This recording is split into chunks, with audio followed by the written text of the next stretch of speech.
tanpa menunggu waktu lama lagi, kita masuk ke tim berikutnya untuk mendengarkan presentase dari tim Kuya Bromo yang terdiri dari beberapa orang. Di antaranya adalah Hafiz Rizky, yang mana Hafiz Rizky?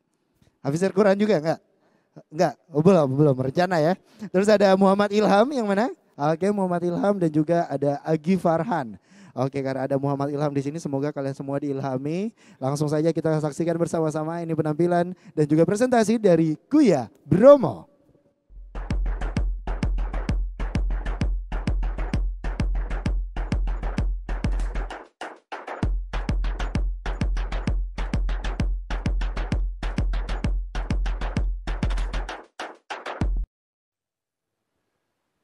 Baik, terima kasih atas waktu dan kesempatannya. Assalamualaikum warahmatullahi wabarakatuh. Salam sejahtera bagi kita semua. Selamat siang kepada yang terhormat para Dewan Juri, kepada para peserta GBJ IDS 2001 yang kami banggakan.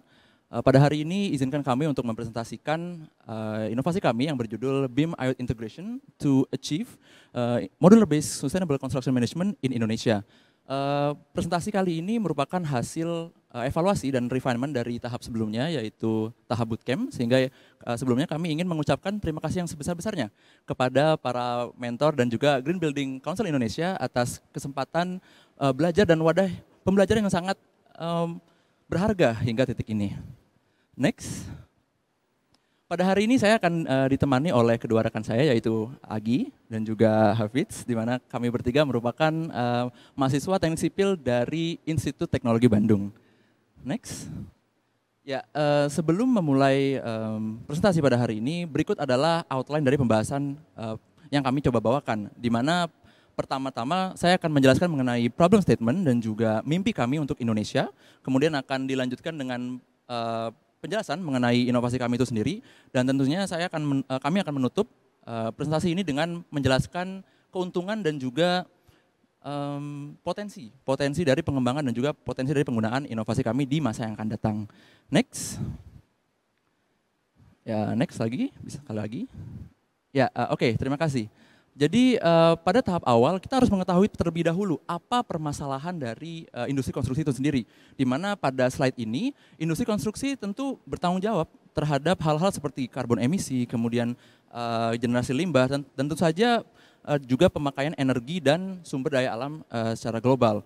Sehingga mengingat Indonesia yang sedang menggencar-gencarkan pemerataan infrastruktur, kita sebagai generasi muda harus terus mengingat bahwa lingkungan tidak boleh menjadi sesuatu yang kita bayarkan akan ambisi-ambisi seperti itu. Next. Ya, kemudian apa permasalahan dan tantangan yang unik dari Indonesia itu sendiri? Dan kami menyimpulkan bahwa masih ada ruang dan peluang akan inovasi yang tidak hanya dapat memberdayakan dan mengembangkan masyarakat Indonesia, tetapi juga dapat menginisiasi suatu literasi data, literasi digital, dan juga adanya suatu inisiasi akan kemandirian data di Indonesia. Next. Berdasarkan kondisi yang sebelumnya saya jelaskan, tentu kami memiliki mimpi untuk Indonesia, di mana mimpi kami terdiri dari 3 bagian, yaitu yang pertama tentang keseimbangan, bagaimana kita dapat mengharmonisasi aspek ekonomi, sosial, dan lingkungan terhadap segala pemerataan infrastruktur yang ada. Kemudian juga kami bermimpi untuk menginisiasi suatu sistem yang dinamis, sehingga infrastruktur yang ada dapat mengimbangi permasalahan dan juga tantangan yang ada secara real time. Dan tentu saja dengan adanya integrasi dari informasi, ini merupakan titik awal untuk mengembangkan suatu pengelolaan dan juga inisiasi kemandirian data di Indonesia. Next.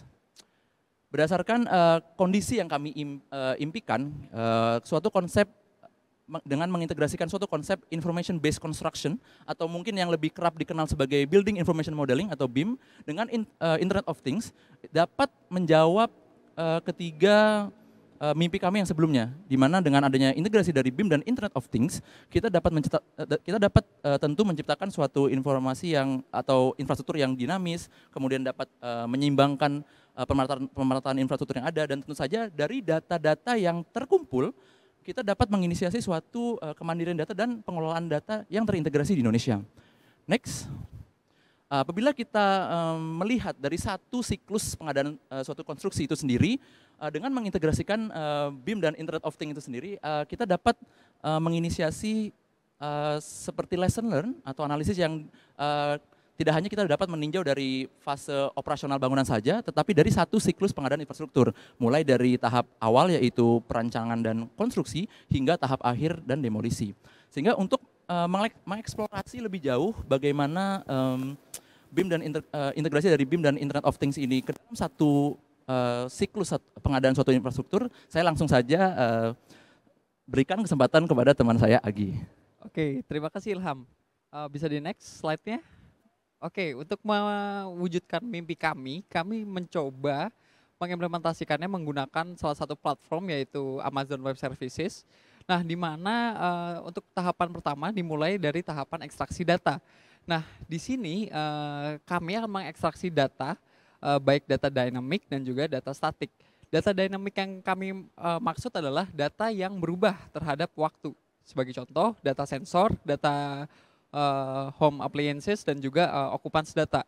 Sedangkan data statik yang kami maksud adalah data dari BIM yang memuat data-data dari bangunan tersebut. Nah, kedua data ini akan kami integrasikan menjadi suatu standar yang mempermudah proses analisis di proses selanjutnya. Nah, setelah data-data tersebut sudah di-compile, sudah dirapikan, data tersebut akan di-load atau disimpan atau di-storage di cloud menggunakan sistem cloud storage. Nah, selanjutnya masuk ke tahap delivery phase. Di sini data-data yang sudah diperoleh akan diproses sehingga menghasilkan insight-insight tertentu. Nah, insight-insight yang kami maksud ini akan ditampilkan ke dua kelompok kategori, yaitu kategori publik dan juga kategori penghuni itu sendiri. Nah, untuk kategori publik, data-data yang disajikan itu tergantung dari kebutuhan informasi yang mereka butuhkan. Sedangkan untuk data dari penghuni itu sendiri, kami akan memberikan rekomendasi sesuai dengan kebutuhan yang ada di permasalahan di hunian mereka. Next. Nah, dengan kami mengintegrasikan BIM, IoT, dan juga modular construction, kita tidak hanya membuat hunian kita menjadi lebih cerdas. Kita juga membuat hunian kita menjadi lebih resilient dan juga lebih sehat. Nah, sebagai contoh, saat pandemi saat ini, dengan kemudahan modul yang dimiliki oleh modular construction, kita bisa mengganti layout bangunan sehingga dapat meminimalisir kontak antara penghuni yang ada di rumah, sebagai contoh. Nah, mungkin bisa di next. Nah, langsung saja mungkin kami akan menunjukkan mock-up dari sistem user interface kami. Next, so please welcome. This is the future. Kami akan mensimulasikan bagaimana suatu aplikasi dengan inovasi skema kami dapat memenuhi 3 aspek bangunan ideal, yaitu energi, kesehatan, dan kenyamanan pengguna. Pertama, pengguna akan disuguhkan dengan login page, dikarenakan aplikasi kami sangat membutuhkan sentuhan personal agar dapat bekerja dengan baik. Setelah login, pengguna akan diberikan 2 pilihan, yaitu mendesain bangunan dari awal dan atau mengevaluasi bangunan secara real time. Pertama, kita pilih mendesain bangunan baru.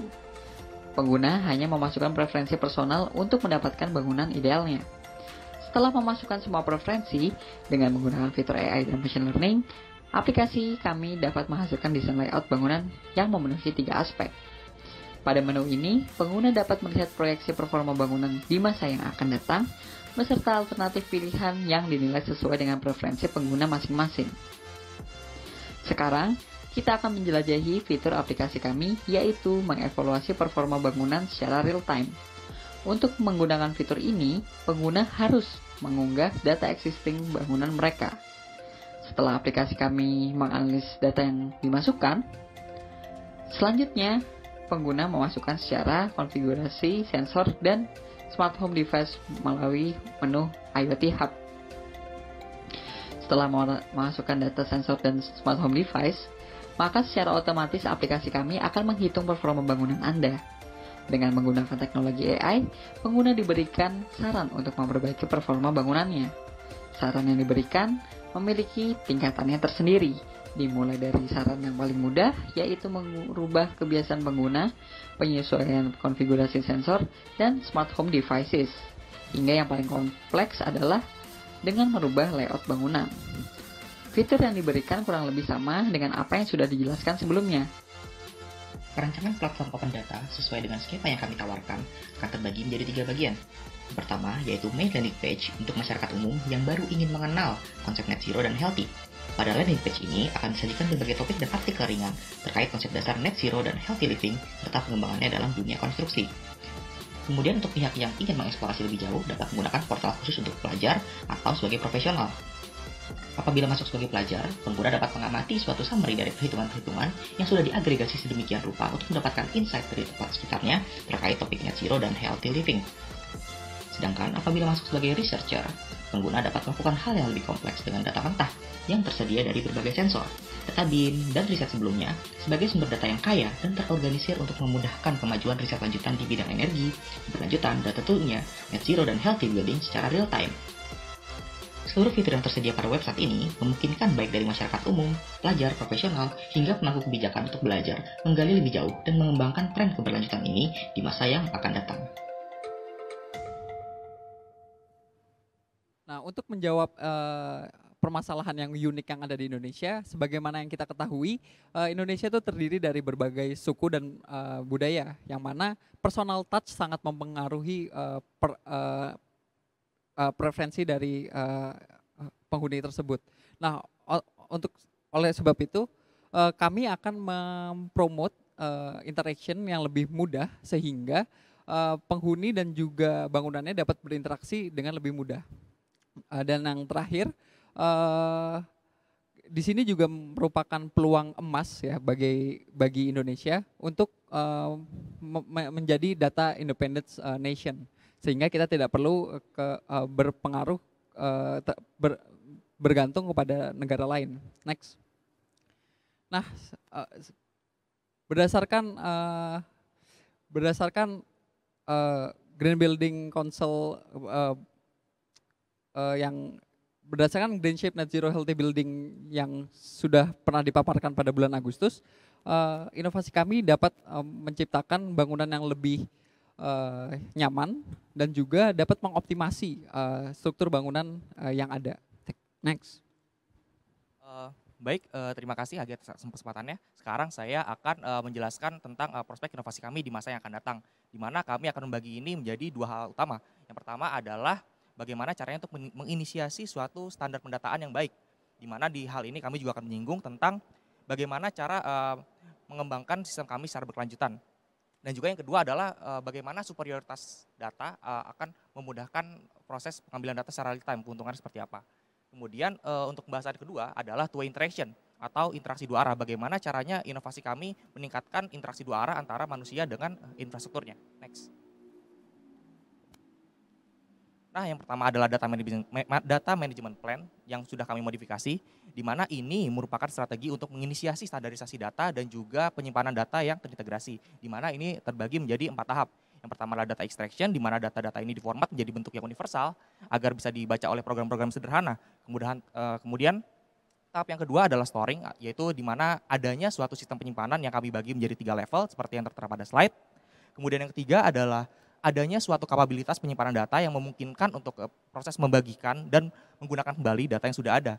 Kemudian yang terakhir adalah sistem pengelolaan data kami akan anggap optimal apabila terdapat suatu lembaga yang mengawasi dan mengecek validitas data-data yang masuk ke dalam sistem kami. Next.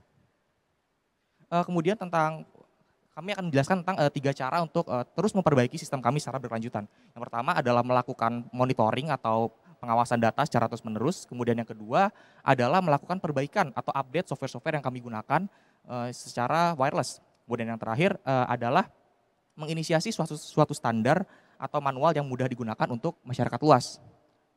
Maka dari itu kami Kuya Bromo izin pamit. Terima kasih atas perhatiannya. Kurang lebihnya mohon maaf. Assalamualaikum warahmatullahi wabarakatuh.